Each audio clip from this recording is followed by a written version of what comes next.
Partamos con la seminario de cánceres digestivos. Entonces, vamos a ir por orden anatómico. Partamos por cáncer de esófago.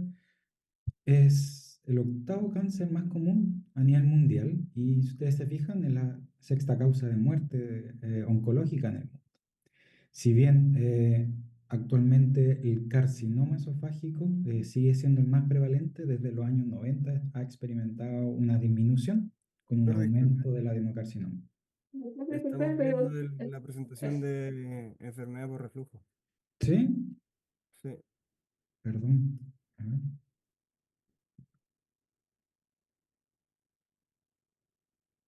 ¿Y ahí sí? ¿Se ahí, ve de esófago? sí, A mí me parecía cáncer de esófago. sí, ahí vemos cáncer de esófago. Entonces, como les decía, el más común sigue siendo el carcinoma, pero el adenocarcinoma desde los años 90 ha ido cambiando. Un poco esto asociado a lo que es la occidentalización de las distintas poblaciones. Es un cáncer que tiene muy mala sobrevida. Si ustedes se fijan, a los 5 años el 50% está muerto. Y los factores de riesgo que se asocian a este cáncer son la edad, sobre todo pacientes más de 50 años, el sexo masculino, el ser de raza caucásica, la obesidad, dieta baja en fibra, alta en carne roja, algo que se repite en todos los cánceres digestivos, el tener antecedentes de esófago de Barrett o que alguien en la familia haya tenido el esófago de Barrett. Y para que alguien tener esófago de Barrett se asocia harto a una enfermedad por reflujo crónica, ¿ya? El tabaquismo, el consumo de alcohol, la infección por el virus papiloma humano y también se ha asociado a algo que nos dicen las abuelitas, el calor de los alimentos, que no se tomen el café, el té, el mate muy caliente porque puede producir cáncer de esófago, algo de cierto hay y algunas drogas que pudieran afectar el funcionamiento del esfínter esofágico inferior, que predispongan a reflujo, también se ha asociado. Y entre los mitos sale el café, el mate, un poco asociado a lo que es el calor de los alimentos más que la molécula en sí. Y entre los factores protectores aparecen los AINE, la aspirina. De hecho, hay quimioprotección con aspirina en pacientes que tienen cáncer de esófago, han desarrollado ciertos esófagos de Barrett.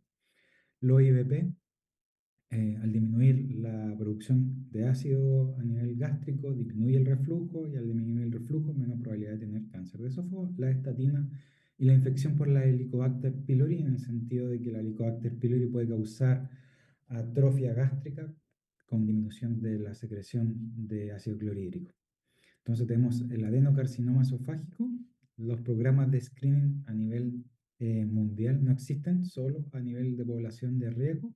Acá tenemos una lesión precancerosa que es el esófago de Barrett.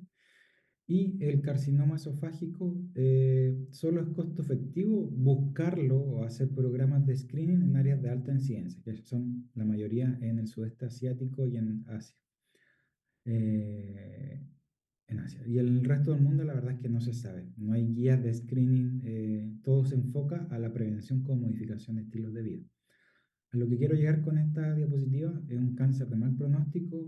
El adenocarcinoma, que es el que está aumentando, tiene una lesión preneoplásica que es el esófago de Barrett.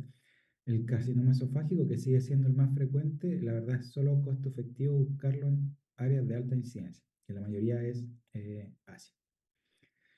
De todos los pacientes que tienen enfermedad por reflujo diagnosticado, un 15% desarrolla un esófago de Barrett y el riesgo de cáncer del esófago de Barrett va a depender de lo que aparezca en la biopsia. Si aparece la palabra displasia, ahí si es de bajo grado, esto puede ir hasta cercano a un 0,7, 1% de progresión al año, desde Barrett a adenocarcinoma. Y cuando existe la palabra displasia de alto grado, esto se acerca al 7, incluso al 10% de progresión al año. ¿Ya? Y esto es acumulativo. Pero si ustedes se fijan acá, cuando el paciente tiene un esófago de Barrett plano, sin nódulo, sin la palabra displasia en la biopsia, la progresión es muy bajita. Por lo tanto, lo que ustedes tienen que decirlo a sus pacientes, y aquí parte la educación de esto, es que la mayoría de los pacientes con esófago de Barrett se van a morir de otras causas. Y si uno busca los factores de riesgo que están asociados a cardiopatía coronaria, a enfermedad cardiovascular, se van a morir probablemente de algo así, no del Barrett, no del cáncer esofágico. Entonces nosotros tenemos nuestra población de riesgo, que la vamos a definir como pacientes que tienen historia familiar de cáncer de esófago, paciente que tiene historia familiar de esófago de Barrett, o que el paciente tenga un reflujo crónico, definido como una enfermedad por reflujo de más de 5 años de evolución, que sea frecuente, es decir, que tenga un síntoma importante en la semana, o sea, una vez a la semana, con otro factor de riesgo. Y entre los otros factores de riesgo está ser hombre, más de 50 años, fumar, beber, altas carnes rojas, baja dieta en fibra, etcétera. ¿Ya? A estos pacientes que tienen población, esta nuestra población de riesgo, le vamos a solicitar una endoscopía digestiva alta. ¿Ya? Y en la endoscopía digestiva alta vamos a encontrar lo que sale en la fotografía de la derecha, en que encontramos una mucosa salmonada, en el cual la línea Z está completamente borrada y vemos lengüeta. Una lengüeta en la cara posterior y una lengüeta en la cara anterior. Esas son dos lengüetas de probable esófago de Barrett.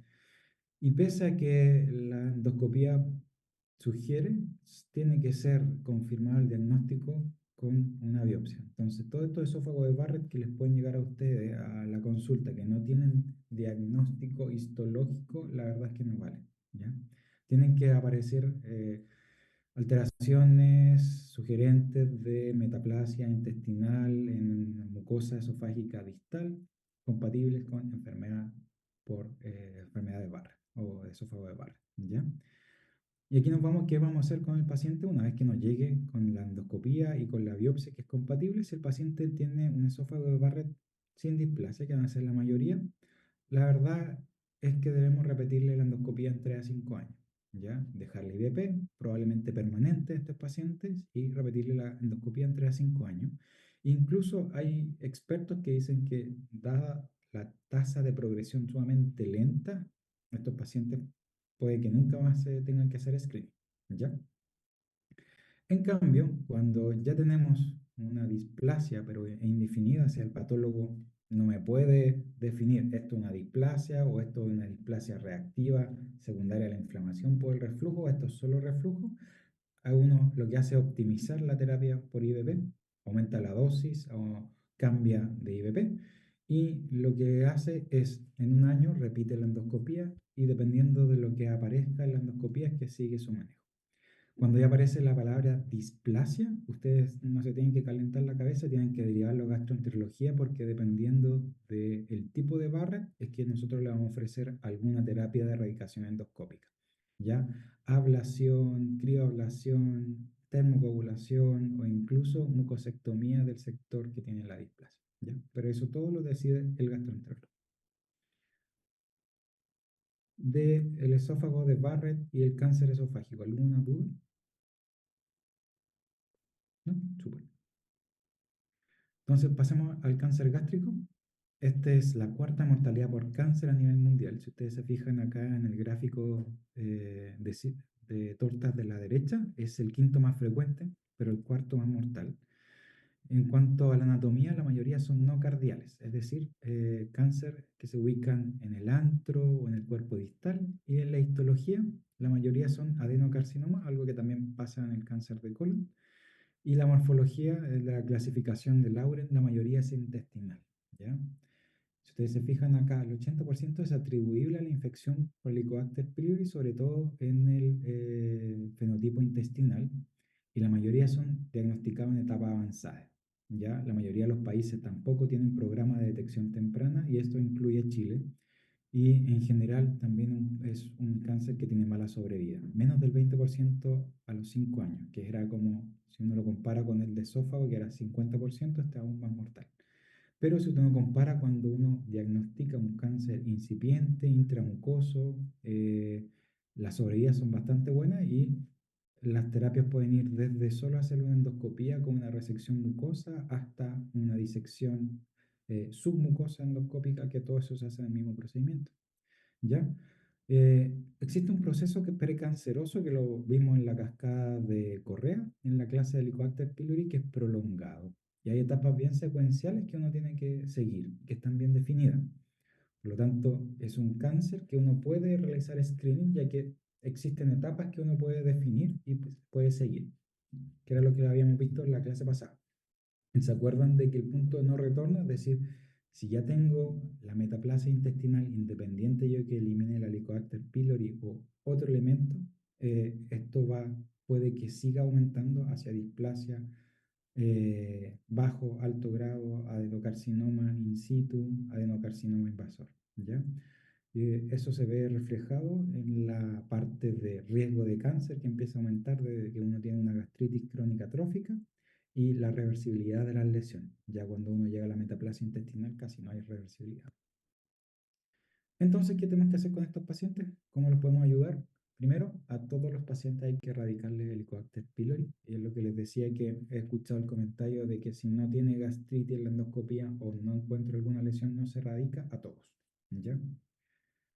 Eh, Medidas medioambientales: evitar el exceso de sal, la comida preservada en sal, la comida que viene alta en compuestos nitrosos, como son las conservas, que tienen las dietas con bajos niveles de folato, la obesidad, el tabaquismo, el alcohol, algo que se repite en todos los cánceres digestivos. Y en la predisposición familiar, la mayoría de estos cánceres son esporádicos, es decir, no hay un componente genético importante, pero si hay un familiar de primero o segundo grado, si uno lo compara a la población general, aumenta el riesgo entre 2 a 10 veces, ¿ya? Y es por eso que uno debería buscar las lesiones precursoras un poco antes, a los 40 años. Y la vigilancia endoscópica, que es el trabajo de los gastroenterólogos, es la búsqueda de las lesiones precursoras, buscar activamente el cáncer incipiente, y el riesgo va a depender del grado de atrofia de la gastritis, si ya aparece la metaplasia o si ya hay displasia, y esto se estratifica en un score que vamos a ver más adelante, que es el Olga-Lolgin. Existen programas nacionales, ¿ya? Japón lo instauró en la década de los 60, Corea le siguió en la década de los 90, también Singapur lo colocó. Son programas que están instaurados a población general, es decir, ellos a todas las personas arriba de 40 o 50 años, respectivamente Corea-Japón, le hacen una endoscopía. Y eso es porque la endoscopía ya es muy, muy barata. Si uno compara el examen acá en la parte privada, le sale entre 100 a 150.000 pesos, dependiendo de la cobertura que tienen. Allá cuesta $15. Ujú. Y Chile, un poco copiándole a Japón, es que instauró por un periodo breve un programa que se hizo en Santiago, en la comuna de La Florida, y a todas las personas más de 40 años que le hicieron endoscopia y encontraron muy poco cáncer. Ustedes se fijan acá, 15% de cáncer temprano, es decir, a todos los pacientes que yo le encontré un cáncer, solo un 15% le encontré en etapas tempranas, ya intramucoso, incipiente. Y la mayoría era del tercio, o sea, un tercio era de la parte más alta del estómago. Entonces, si tenemos que hacer vigilancia endoscópica, ¿a quiénes le vamos a hacer?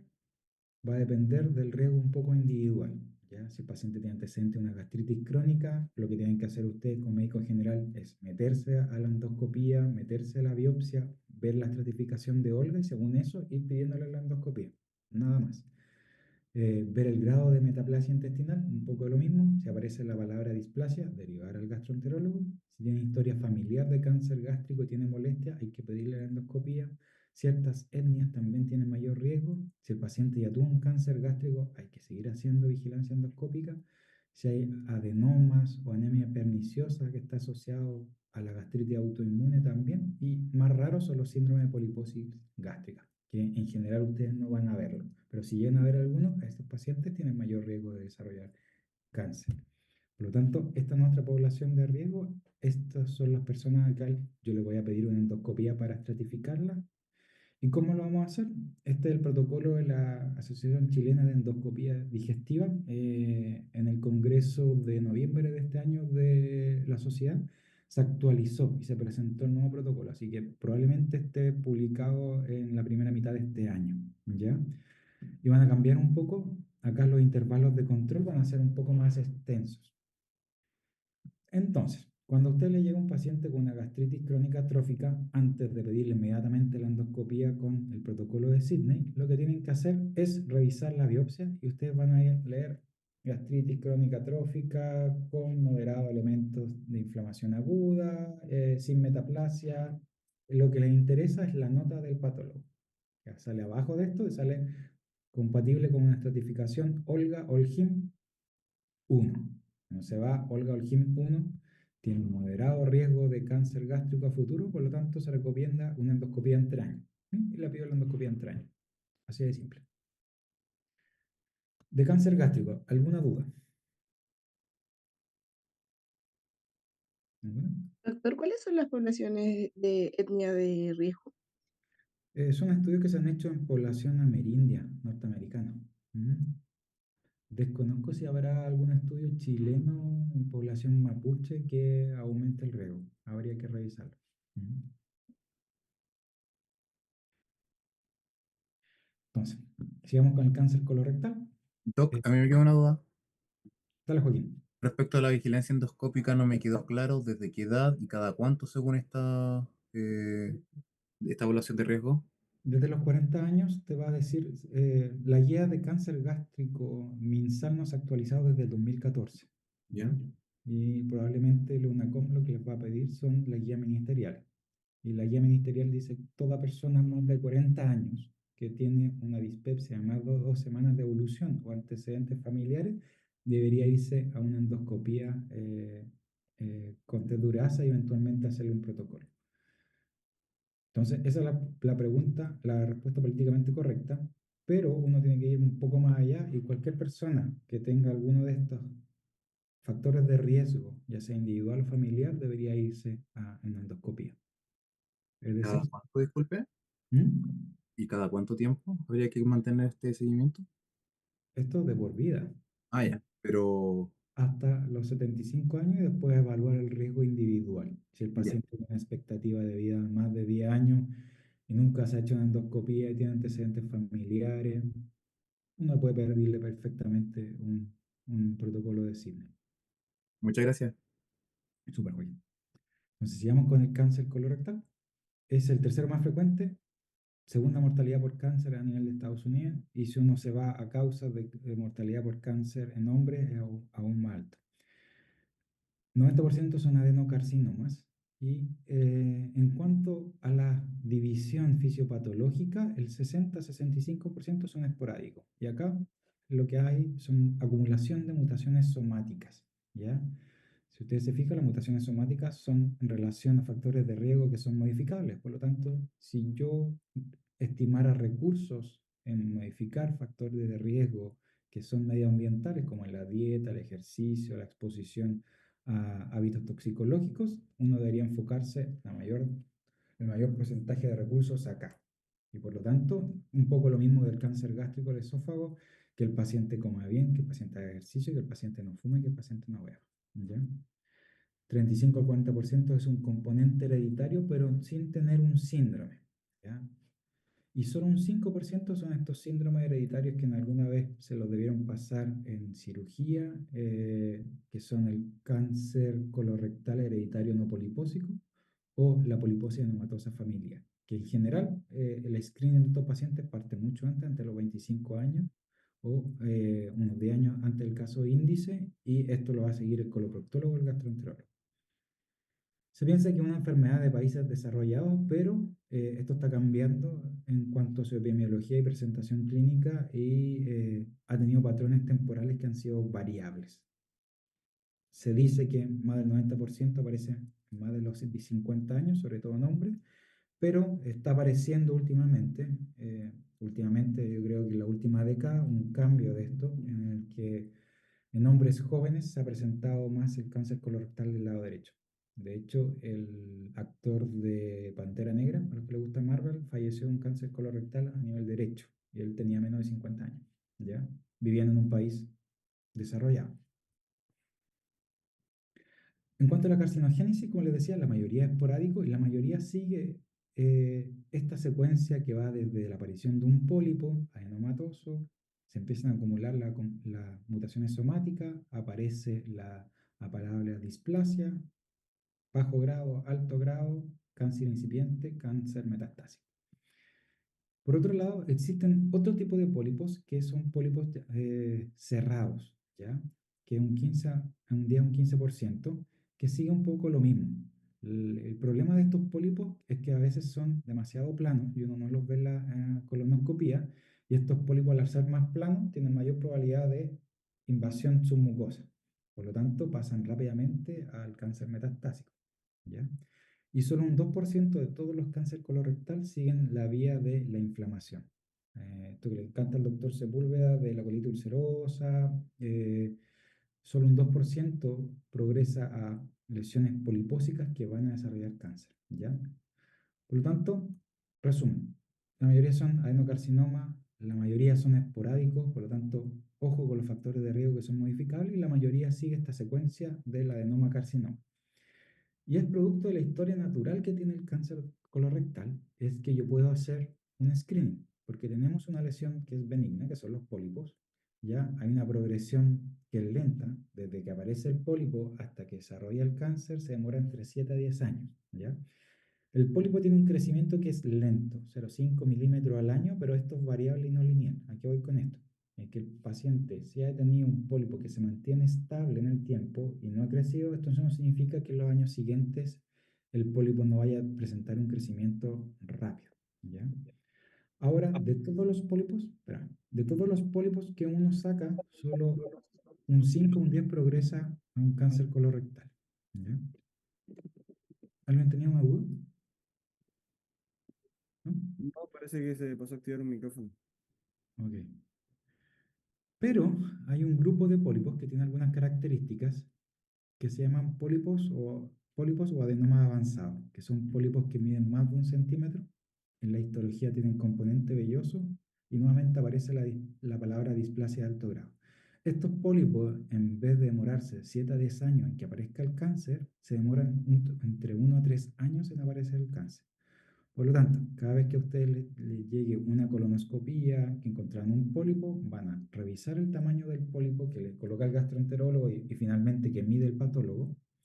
Van a buscar que no tenga un componente velloso, la mayoría son papilares o tubulopapilares, y que no aparezca la palabra displasia, pero de alto grado. La mayoría son con displasia bajo grado, pero si sale de alto grado, estos pacientes tienen que derivarlo a gastroenterología para hacer el seguimiento. ¿Ya? Dentro de los factores de riesgo y factores de protección están los mismos, ¿ya? Obesidad, tabaquismo, dieta occidental y de protección, la aspirina, los AINES también, micronutrientes como es el calcio, la vitamina D, la actividad física, parecieran ser factores protectores. Y finalmente, el algoritmo que tienen que tener en su cabeza es este. Y son dos las preguntas importantes que tienen que hacerle a un paciente cuando están pensando en hacer screening de cáncer colorectal. ¿Tiene antecedente personal o familiar de cáncer de colorectal o de pólipos colónicos? No, no tengo ninguno de esos.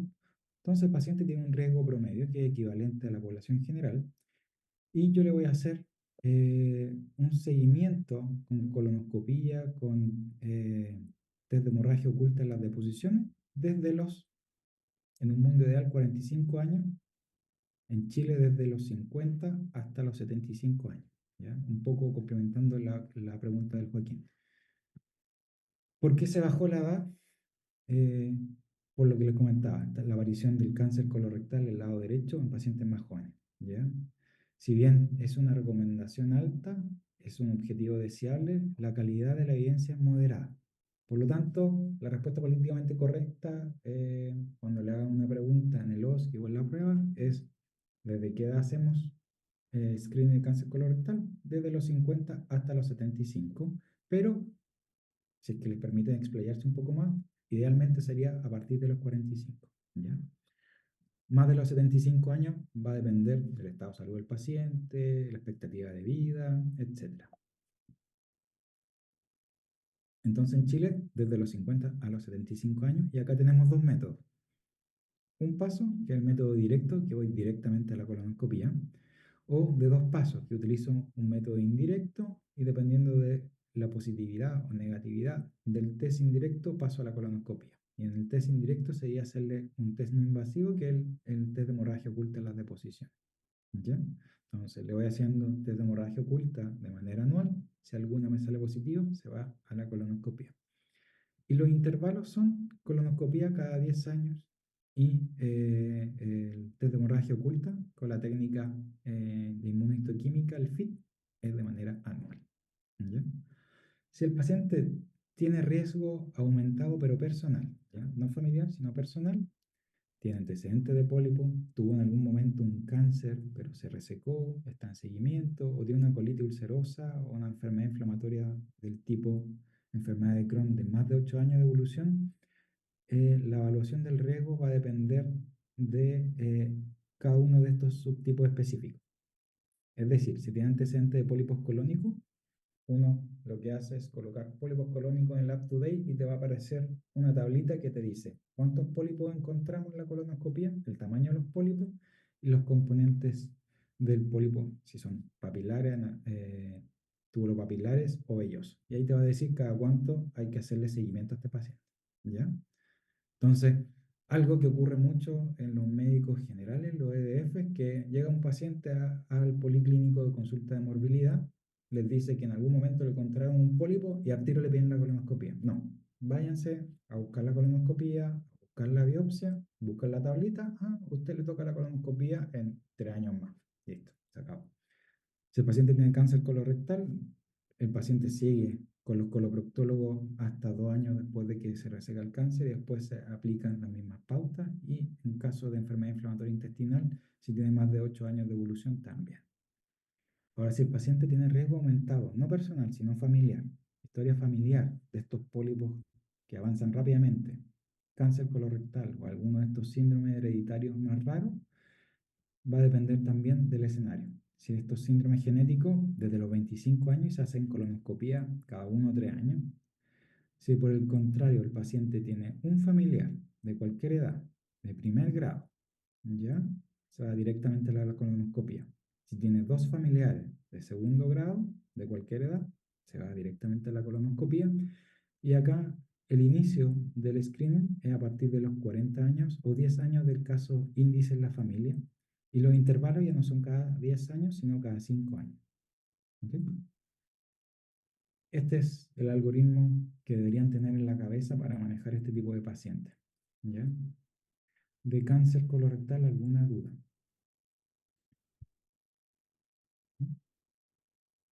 Doctor, yo tengo una duda con el GES.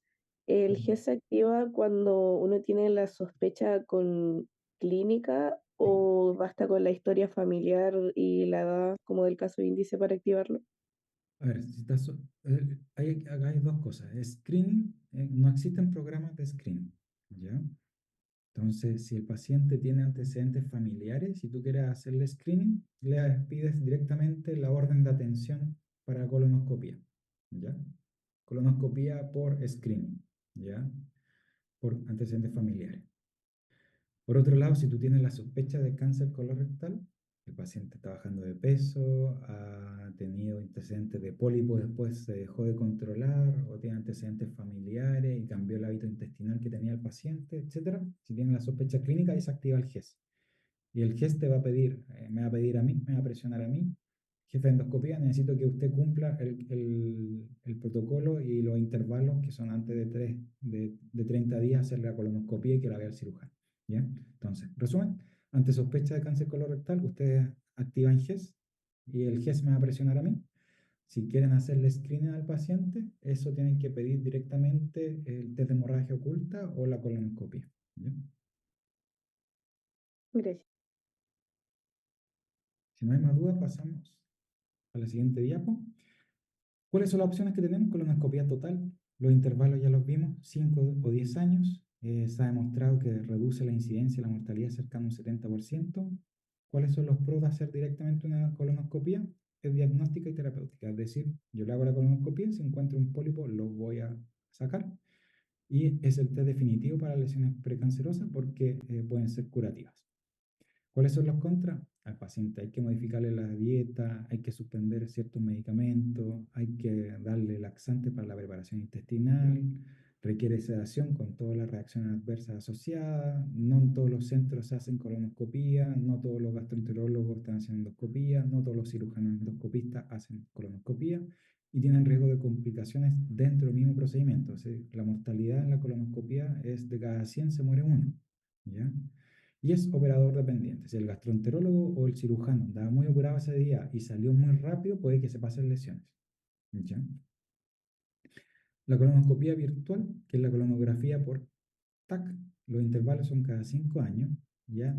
Tiene buena sensibilidad para buscar cáncer, pero para pólipos y sobre todo para los planos se pueden pasar desapercibidos. Y sobre todo estas lesiones cerradas, que yo les decía que son un tipo de pólipo porque es más plano, también pasan desapercibidas.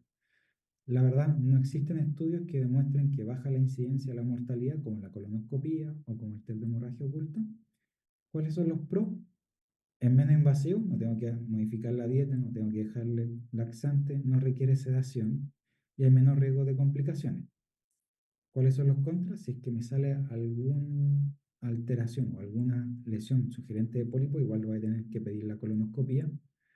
Algunos, en algunos centros igual les dan preparación, sometemos al paciente a radiación ionizante y empiezan a aparecer los incidentalomas, los hallazgos extracolónicos. Apareció un adenoma suprarrenal, el paciente se vio con el nefrólogo, se vio con el cirujano, se operó este supuesto adenoma suprarrenal con características de malignidad, resultó ser nada y gastó todo este tiempo y cosas y recursos, ¿ya? Y necesita radiólogos entrenados en el hospital. Tenemos la posibilidad, lo pedimos poco. ¿Ya? Sobre todo por esto de las lesiones planas y que no está demostrado que reduzca la incidencia de la mortalidad. Pero pudiese ser una buena opción para pacientes que no pueden tolerar la preparación, tienen mucho riesgo de hacerle una colonoscopía y de todas maneras se le quiere hacer screening, uno pudiese pedirle una colonoscopía virtual sabiendo que tiene estas estas limitaciones. Y por último, el test de hemorragia oculta. El intervalo es todos los años, buena sensibilidad, buena especificidad, lo que hace es medir la hemoglobina en las deposiciones. Hay estudios de costo-efectividad que disminuyen 30% la mortalidad por cáncer. ¿Cuáles son los pros? Es una sola muestra, el paciente no tiene que modificar la dieta, no suspender medicamentos, no invasivo, sin complicaciones, programable. En Estados Unidos envían la muestra de caca por el correo, te llega el resultado. ¿Cuáles son los contras? Requiere colonoscopia si sale positivo, tiene baja sensibilidad para detectar adenoma avanzado y puede que no detecte lesiones cerradas y la manipulación tiene que ser antes de 24 horas. Es decir, en Chile probablemente no sea implementable esto de mandarlo por el correo porque tiene que ser en plazos antes de 24 horas si no se empieza a degradar la hemoglobina y pueden aparecer falsos negativos. ¿Alguna duda de cáncer colorectal? ¿No? Súper.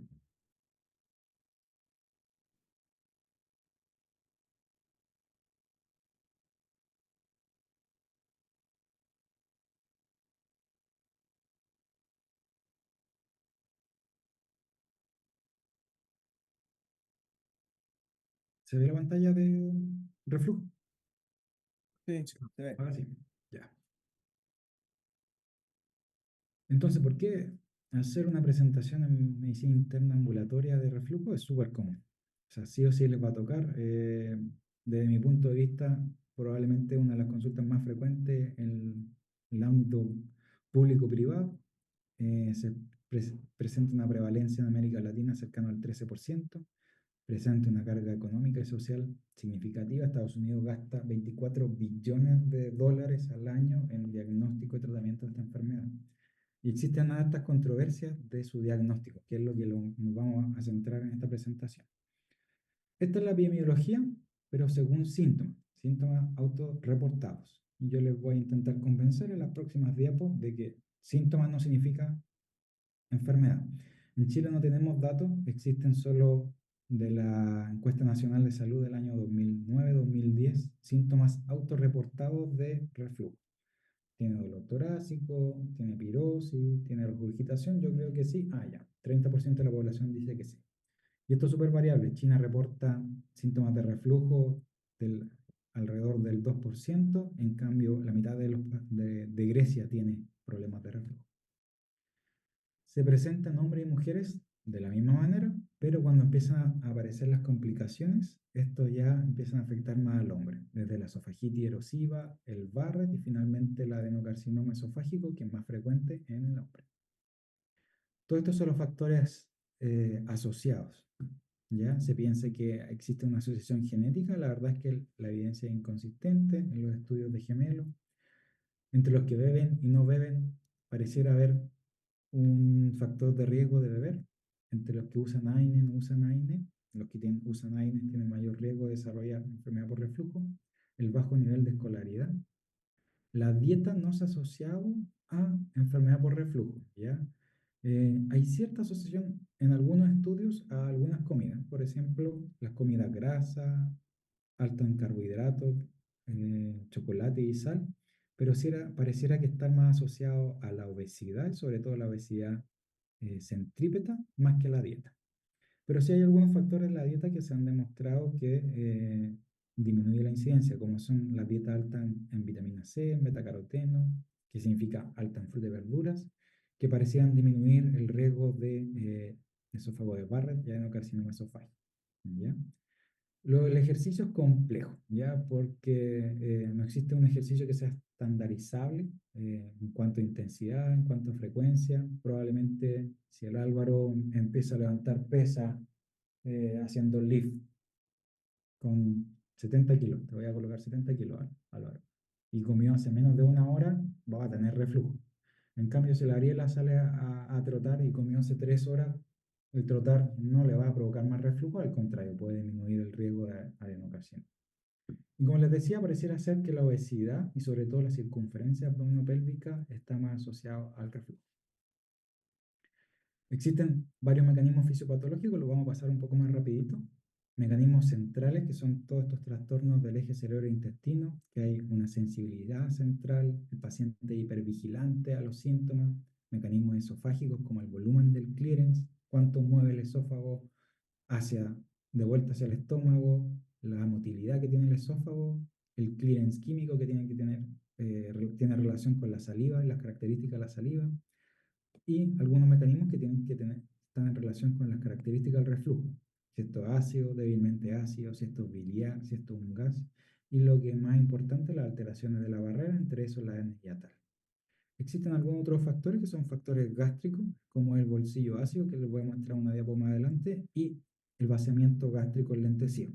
Es decir, todos estos pacientes que tienen eh, contenido gástrico importante, cuando uno hace la endoscopía, puede que este contenido suba hacia el esófago. Y se piensa que un 30% de los pacientes con reflujo tienen algún grado de retardo en el vaciamiento gástrico.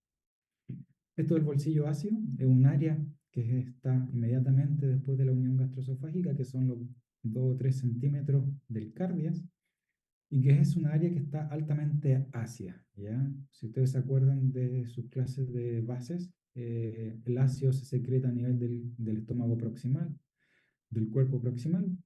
La comida actúa como buffer, por lo tanto el pH empieza a subir a nivel del antro y del cuerpo medio, pero arriba, como se está secretando ácido constantemente, el ácido tiende a quedar en una capa, ¿ya? Y este es el causante del reflujo después de comer, ¿ya? Lo que hacen los alginatos, lo que hacen la sal de fruta es formar una especie de gel acá arriba, como una espuma, que protege al esófago de que este bolsillo ácido vaya a subir, ¿ya? En cuanto a la anatomía, la barrera antirreflujo tiene una anatomía compleja, pero es básicamente una zona de mayor presión entre el estómago y el esófago. Está compuesta de la válvula gastroesofágica, está por acá, el esfínter esofágico inferior y el hiato diafragmático, sobre todo lo que es el pilar derecho, ¿ya? Entonces los tres componentes a grandes rasgos. Si le preguntan a un cirujano que se especializa en operar reflujo, probablemente le hable de 10 componentes. Si le preguntan a un neurogastroenterólogo, le hable de 7 componentes. Pero estos son los tres principales. La hernia tal, si ustedes se fijan acá, es como si yo agarrara el estómago y lo tirara hacia arriba. Parte de lo que es el fondo gástrico sube y esta zona de mayor presión se pierde. La unión gastroesofágica con el esfínter esofágico inferior está por acá arriba, la crura diafragmática está por acá, y todos estos elementos que tienen que quedar bien juntos no están funcionando bien, por lo tanto parte del contenido gástrico sube. Y ustedes lo pueden ver acá en la figura de la izquierda, en la cual hay una manometría esofágica de alta resolución, donde pueden ver la deglución. Aquí deglute el paciente, empieza el peristaltismo primario del esófago, acá se relaja totalmente lo que es el diafragma y nuevamente, una vez que pasa el bolo hacia el estómago, se vuelve a contraer y el esfínter esofágico también. Si ustedes se fijan acá, pasa lo mismo, pero el esfínter esofágico está por acá arriba y el diafragma por acá abajo. De todos los mecanismos, probablemente las relajaciones transitorias sean el mecanismo principal en los pacientes que no tienen una alteración anatómica. Vale decir que los pacientes que no tienen una hernia hiatal es el mecanismo principal, sobre todo en los casos leves.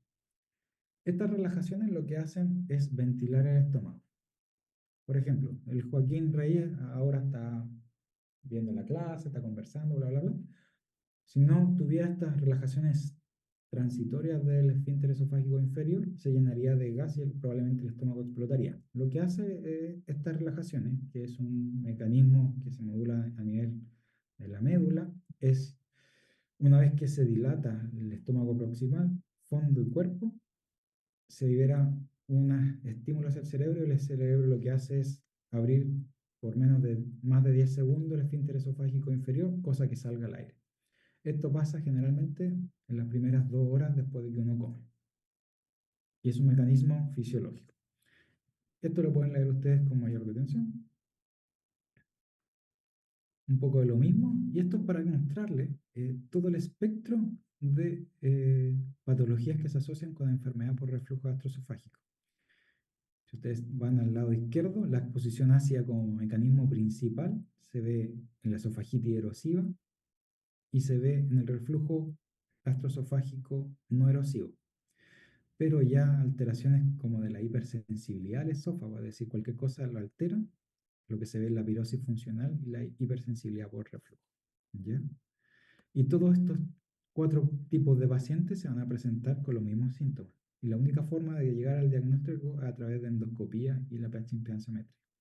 Entonces, lo primero que tenemos que definir es qué es lo fisiológico versus lo patológico. Entonces, desde que la Alexandra nace hasta que finalmente fallezca, va a tener reflujo. Esto es algo normal, ¿ya? Ocurre varias veces en el día y los expertos dicen que es normal que ocurra menos de 40 veces al día. Y acá todos los mecanismos antirreflujo están funcionando perfecto. En cambio, la enfermedad, esto ya es una condición anatómica en que el paciente tiene síntomas o ya aparece una complicación del reflujo.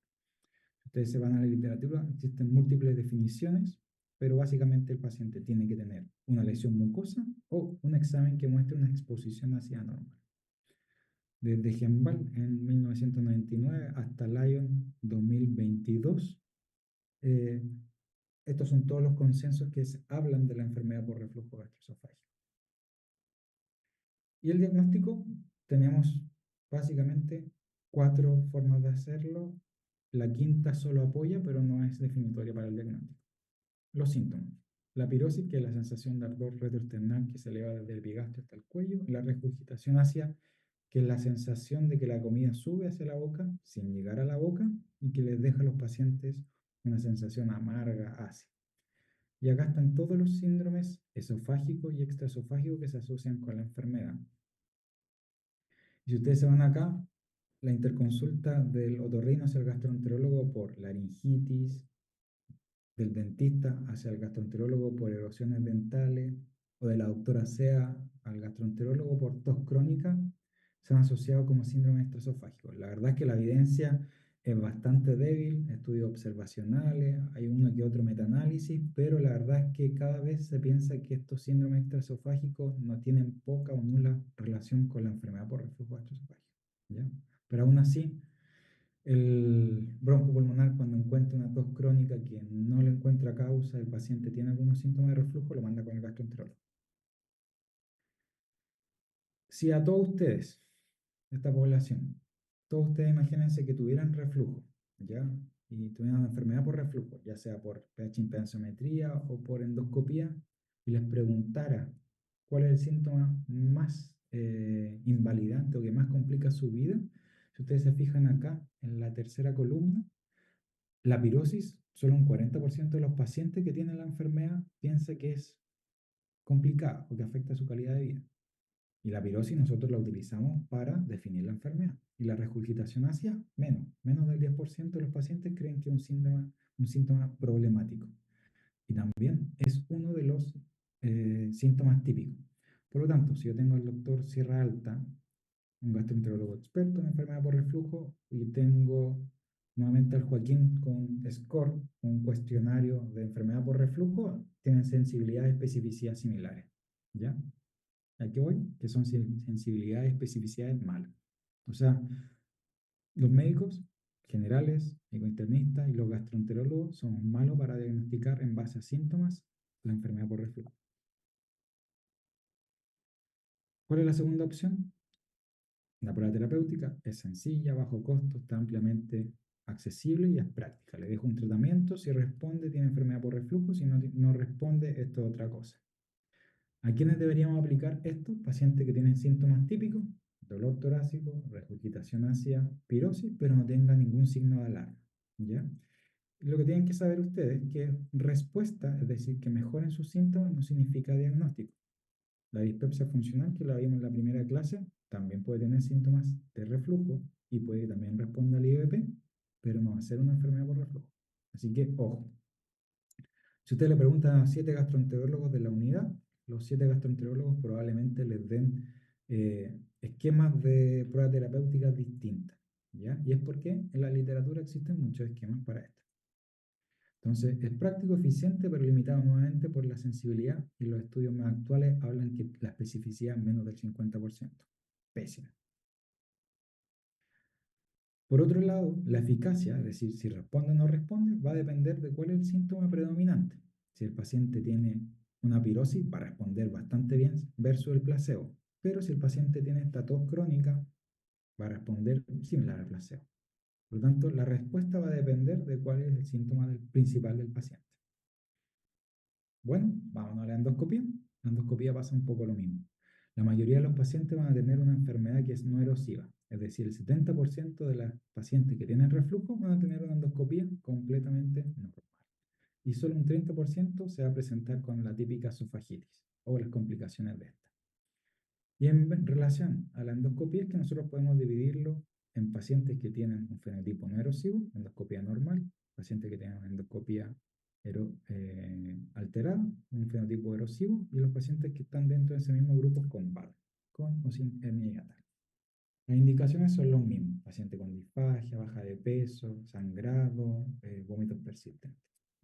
No tienen que aprenderse esto, pero sí tienen que saber de que la clasificación de Los Ángeles que nosotros utilizamos en la endoscopía, solo la B, la C y la D se consideran definitorias de la enfermedad. La A se considera fisiológica. Si yo le hiciera la endoscopía a la Marcela por síntomas de reflujo, le encuentro una A y no le hiciera absolutamente nada y le repetiera la endoscopía en 2 años más, o sea, en 2 semanas más, probablemente aparezca normal, es algo fisiológico y esto se cura rápido. Pero la B, la C y la D se consideran definitorias. Si encontramos un esófago de Barrett, el paciente tiene una enfermedad por reflujo. Si tiene una estenosis péptica, el paciente tiene una enfermedad por reflujo. Un poco de lo mismo de Lyon.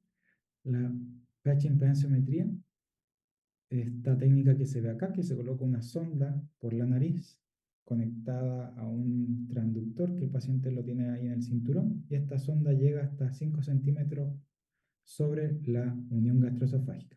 Y esto yo lo voy a saber porque ya le hice una endoscopia al paciente. Esto mide el pH y la impedanciometría en 24 horas. Existen las formas inalámbricas que miden hasta 96 horas. En Chile no las tenemos. Y esto mide líquido, gas, si este es líquido gas, está en mixto, y el flujo, o sea, entre DORA o retrógrado. Y este es el gol estándar. ¿Ya? Esto me sirve para confirmar y descartar el reflujo y todos los diagnósticos diferenciales que puede tener la enfermedad por reflujo. Por lo tanto, ¿a quién les voy a pedir la pH impedanciometría en escenarios ideales? Pacientes refractarios a la OIP, es decir, yo le doy la OIP, no responde nada a sus síntomas, o después de que les suspendí la OIP volvieron a aparecer los síntomas. Si el paciente tiene síntomas atípicos o estos síndromes extraesofágicos, le debería pedir una pH impedanciometría. Sospecha de rumiación, que es una patología psiquiátrica que el paciente inicialmente voluntariamente vuelve el contenido gástrico hacia la boca sin digerir, es decir, la comida tiene sabor a comida, la vuelve a masticar y la vuelve a tragar y eso le causa placer. Y antes de someterle a una cirugía por reflujo o posterior a que yo lo opero y el paciente sigue con síntomas. Estas son las indicaciones de pH impedanciométrico. Va a aparecer muchas cosas, lo que les va a interesar a ustedes el AET, el tiempo de exposición ácida, ¿ya? Y eso va a aparecer al inicio o al final del informe, si es que alguna vez llegan a leer uno, y estos vienen con una conclusión de un gastroenterólogo que le dice es compatible con. ¿A quién? O sea, perdón, ¿cuáles son los dos escenarios que tenemos para la pH impedenciometría? Si el paciente no tiene el diagnóstico, es decir, no tiene Barrett, no tiene esofagitis B, C o D, tiene síntomas atípicos o antes de someterlo a la cirugía o después de la cirugía sigue haciendo síntomas de reflujo, yo le voy a pedir la pH impedenciometría pero sin IBP, ¿ya? Porque los IBP son tan buenos que van a curar lo que sea que tenga el paciente y me van a ocultar el diagnóstico. Por lo tanto, hay que suspenderle los IVP en ese sentido 2 semanas o 4 semanas antes. En cambio, si ya tengo el diagnóstico y quiero saber por qué no está funcionando la terapia, ahí le dejo doble dosis y veo qué es lo que pasa. La manometría yo les dije que no sirve para hacer el diagnóstico, pero sí me otorga más información, sobre todo la unión gastroesofágica y para diagnosticar todos estos trastornos de la motilidad esofágica. Entonces, ¿cuál es nuestra realidad en la Araucanía? El paciente tiene síntomas de regurgitación, pirosis, sin síntomas de alarma. Le dejo la prueba de IBP, la que yo ocupo es omeprazol, hueso omeprazol, doble dosis por 8 semanas. Si el paciente tiene un completo alivio, esto es probable que tenga una enfermedad por reflujo gastroesofágico, le intento discontinuar el IBP, los síntomas recurren, ojo, tengo que ir a ver qué es lo que está pasando, le voy a pedir una endoscopía sin los IBP. Si el paciente durante esas 8 semanas que le dejé la IVP doble dosis no mejora, se va directamente a la endoscopía. Y acuérdense de suspenderle los IVP entre 2 a 4 semanas antes. ¿Ya? Si en la endoscopía le encuentro una esofagitis B, C o D, Barrett, una estenosis péptica, listo, se acabó el problema. El paciente tiene una enfermedad por reflujo confirmada. Ahora, si me encuentro que está normal la endoscopía o una esofagitis grado A, en un mundo ideal debería irse a una pH impedenciometría. ¿Cuáles son las posibilidades en nuestro país? Mandarlo a Santiago y hace como 2 meses que Puerto Montt ya partió haciendo el examen y se pueden mandar para allá. ¿Ya? En cuanto al manejo, estas son todas las medidas dietarias, modificaciones de estilo de vida y si ustedes se fijan en la última columna, todas son casi recomendables. Desde evitar las comidas de alto contenido calórico, las bebidas carbonatadas, el café, los cítricos, hasta que duerma en decúbito lateral izquierdo. ¿Alguien me podría decir por qué dormir en decúbito lateral izquierdo previene el reflujo?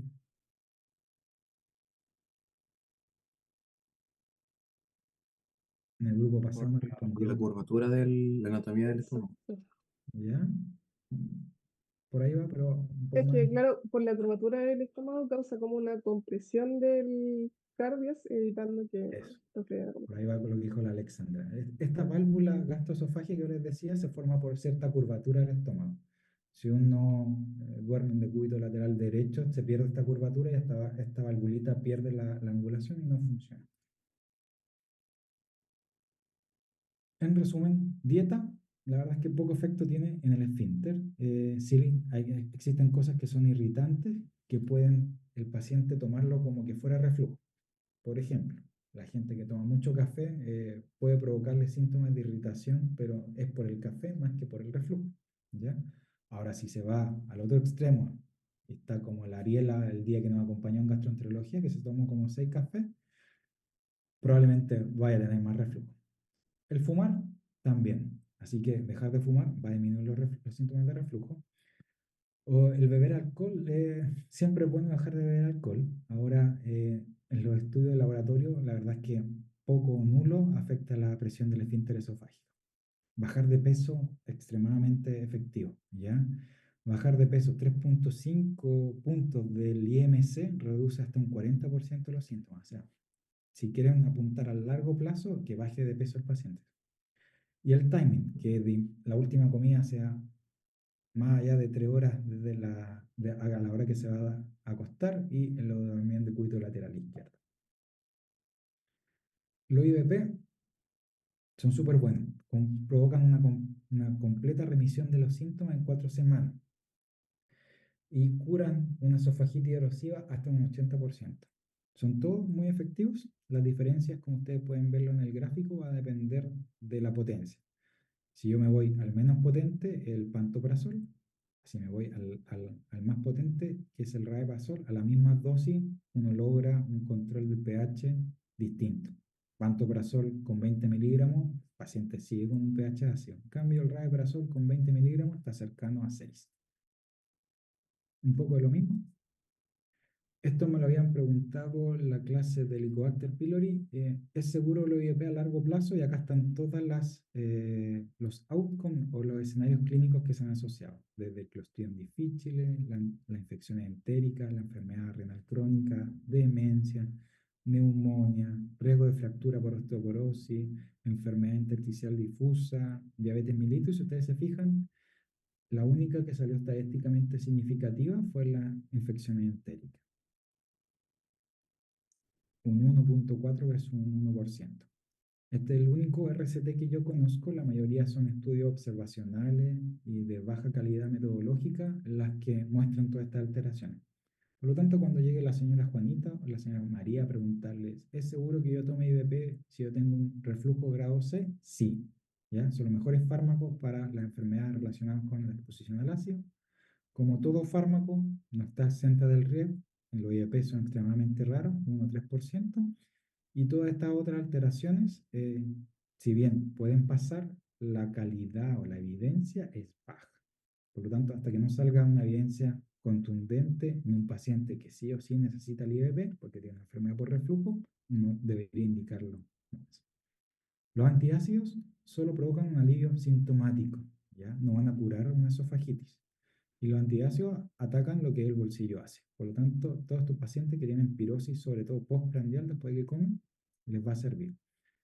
La mayoría de los antiácidos son combinaciones de sales. El que tenemos disponible en el sistema público nosotros es el hidróxido de aluminio, ¿ya? Provocan alivio desde 5 hasta 60 minutos después de que uno los consuma. La verdad, existe poca evidencia de recomendar uno sobre otro. La mayoría de los estudios son con Gaviscon porque los financió Gaviscon. Y como les decía, no cura la esofagitis, solo previene síntomas, pero tampoco previene complicaciones. Como son sales, las reacciones adversas están dadas sobre todo a los pacientes con enfermedad renal crónica. Si usted le dejan una combinación de sal de magnesio, se le va a acumular el magnesio. Si le dejan el hidróxido de aluminio, se le puede aumentar los niveles de aluminio en la sangre, etc. Los receptores de H2 casi no los ocupamos en la práctica actual. En un momento lo utilizaron para los síntomas nocturnos, pero se vieron en estudios más recientes que a partir del mes se provoca el fenómeno de taquifilaxia, es decir, que a la dosis que yo les dejo deja de tener efecto, por lo tanto son malos en cuanto a eficacia para supresión ácida y provocan taquifilaxia, así que en general no lo usan. ¿Bien? ¿Qué es lo que se viene? Combinaciones. Nuevos antagonistas de los receptores H2, combinación de 2 IVP, estos nuevos agentes como el tenatoprazol o los que ya salieron ahora, que son los antagonistas de la bomba de potasio, que provoca un aumento del pH gástrico aún más potente que los IVP. ¿Ya? Y por último, ya casi terminando, ¿a quiénes voy a someter a cirugía? ¿A quienes falló la terapia médica? Le dejé el mejor IVP, rabeprazol, doble dosis y sigue con síntomas y tiene el diagnóstico de reflujo.